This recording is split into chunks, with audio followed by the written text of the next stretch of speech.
بڑے سے بڑا ظلم ایک چھوٹی سی ناانصافی کے ساتھ شروع ہوتا ہے۔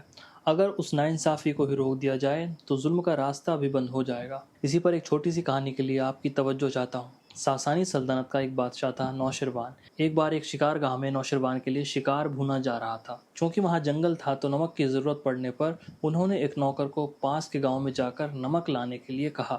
اب ظاہر ہے کہ بادشاہ کے لیے نمک لانے کوئی جائے تو سامنے والا رعب اور خوف کی وجہ سے ہی نمک مفت میں دے دے گا۔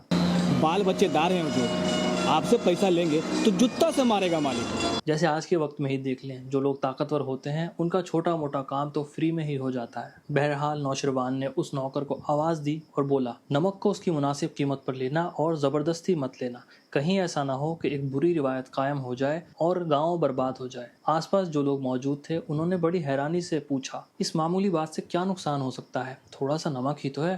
بادشاہ نے جواب دیا، اس دنیا میں ظلم کی بنیاد ابتدا میں بہت چھوٹی تھی اور ہر آنے والے نے اس میں اضافہ کیا، یہاں تک کہ ظلم اپنی موجودہ حالت کو پہنچ گیا۔ اگر بادشاہ ایک کسان کے باغ سے ایک سیب کھا لے تو اس کے محافظ یا غلام پورا درخت ہی اکاڑ لے جائیں گے۔ اگر بادشاہ 5 انڈوں کے لوٹ کی اجازت دے دے تو اس کے سپاہی 1000 مرغیاں سیخ پر چڑھا دیں گے۔ تو اس چھوٹی سی کہانی میں بادشاہ کی تلقین بڑی غور کرنے والی ہے۔ ہم ہولوکاسٹ کا واقعہ ہی دیکھ لیں، وہ اچانک یوں ہی نہیں ہو گیا تھا۔ اس ظلم کی شروعات یہودیوں کے خلاف ڈسکریمنیٹری لاز بنا کر ہوئی تھی اور بات پھر بڑھتے بڑھتے نسل کشی تک پہنچ گئی۔ تو اس لیے ظلم کو جہاں تک ہو سکے شروعات میں ہی روکنے کی کوشش کرنی چاہیے۔ ہر انسان اپنی طاقت اور مصلحت کے حساب سے ظلم کے خلاف کھڑا ہو سکتا ہے۔ اس کے متعلق اسلام مذہب میں ایک بڑی اچھی بات سکھائی جاتی ہے کہ آپ جہاں ظلم کو دیکھیں اس کو اپنے ہاتھ سے روکنے کی کوشش کریں، اور اگر اس کی طاقت نہ ہو تو زبان سے روکنے کی کوشش کریں، اور اگر یہ بھی نہ ہو پائے تو کم سے کم اس کو دل میں ہی برا مان لیں۔